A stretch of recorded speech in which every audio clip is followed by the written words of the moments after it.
train de dire que ces êtres-là sont des êtres humains. On pourra altérer leur système d'alimentation, de respiration artificiellement pour que ce soit plus rapide puis qu'ils consomment moins d'énergie normale, mais des énergies concentrées. Ou ils pourraient absorber un liquide spécifique pour leur type de personnage humain, fabriqué artificiellement, mais génétiquement identique aux humains. Laboratoire, puis on pourrait le faire en série rapidement, le faire croître par des processus. Donc, l'autre chose que je vais attirer l'attention, c'est qu'on pourrait, au lieu de prendre des seules choses dans les cordons ombilicales ou dans les régions du corps humain, on pourrait en produire artificiellement. Savoir comment la génétique moléculaire, nanomoculaire, fabriquer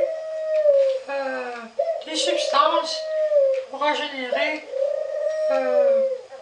les humains, d'abord, pour enlever les maladies, régénérer par les interventions chirurgicales sans chirurgie, par les lasers qui sondent le viscère à changer, qui le détruisent cellule par cellule, et molécule par molécule, et les régénèrent à la même place pour une molécule identique.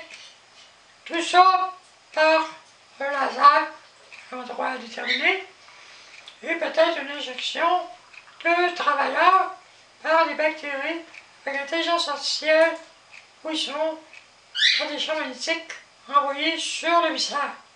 Donc, il y a des actions différentes. Une de lumière, puis une de bactéries. Ça se fait actuellement en cancérologie, dans le centre de recherche où on détruit les cellules cancérigènes. Totalement, on le fait chez les animaux par une bactérie, que des particules ioniques ferreuses, où on les tue par des champs magnétiques par éjection d'armes très grandioses, ces molécules-là, avec un noyau changé de la bactérie par les noyaux anti-cancer. Où elle se rend là, elle fait son travail, puis après, elle ne peut pas vivre longtemps, puis elle se désintègre. Donc, on peut s'en servir comme des constructeurs de viscères. Bon. Donc, à partir de ça, on peut créer des humains pour des zones dangereuses. On peut penser, par exemple, des policiers qui vont dans des endroits excessivement dangereux, au lieu de mettre leur vie en jeu, ils utilisent des humanoïdes comme ça. Lorsqu'un humanoïde, par exemple, est baisé dans une situation, on peut régénérer cet humanoïde-là, comme un robot. On change de morceau par une régénérescence. Au lieu de travailler avec des êtres humains qui ont une spiritualité, puis que là, ils déconnectent, ils ne sont plus là. Donc, on respecte la vie, même au niveau de la spiritualité, en créant en réalité comme des clones artificiels d'humains en série, mais pour des travails avec des boîtes de réception.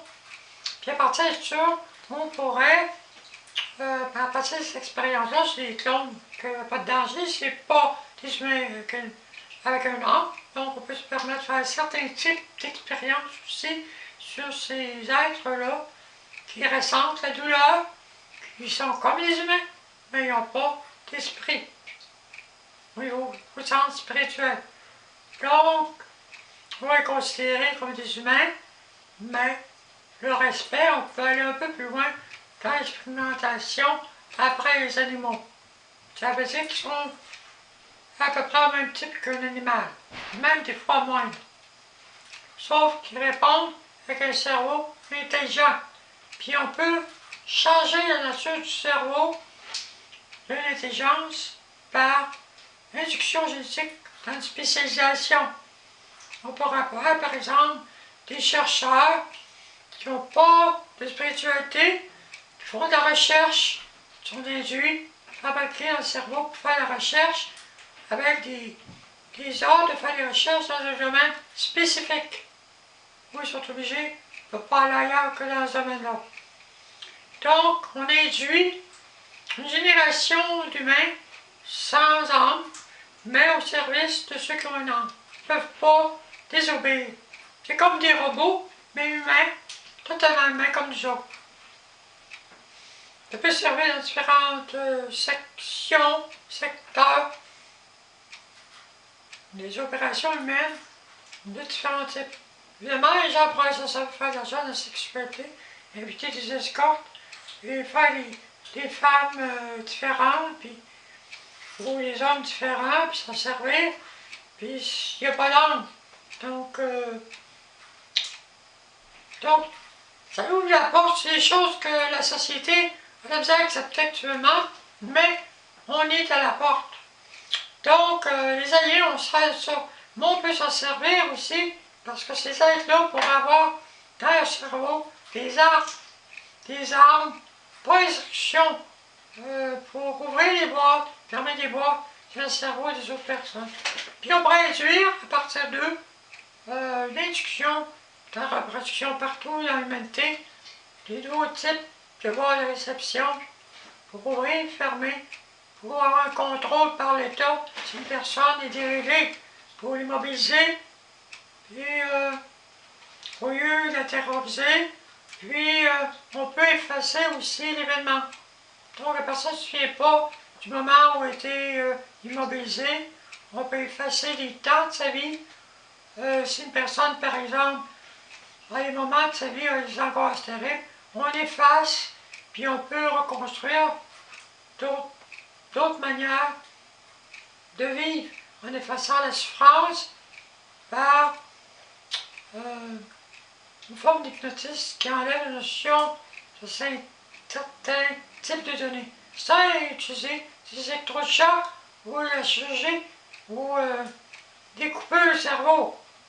Donc on peut le faire pas par des lasers non plus. Mais on le fait par des ondes tout simplement qu'on envoie pour ouvrir, fermer des boîtes de réception qui ont un impact sur la structure de la personne. Donc, il y aurait des nouvelles voies à faire pour respecter les droits de la personne à ce niveau-là. Et l'autorisation des gouvernements à induire des opérations sur les individus, les immobiliser et dans les cas de guerre, au lieu d'utiliser des armes atomiques, des choses comme ça, on pourrait tout simplement immobiliser un peuple puis aller les prendre, leur gouvernement dangereux, et puis changer leur gouvernement. Les gens effacer des choses propres, servir un gouvernement destructeur qui veut détruire l'humanité. Donc, on se sert du mental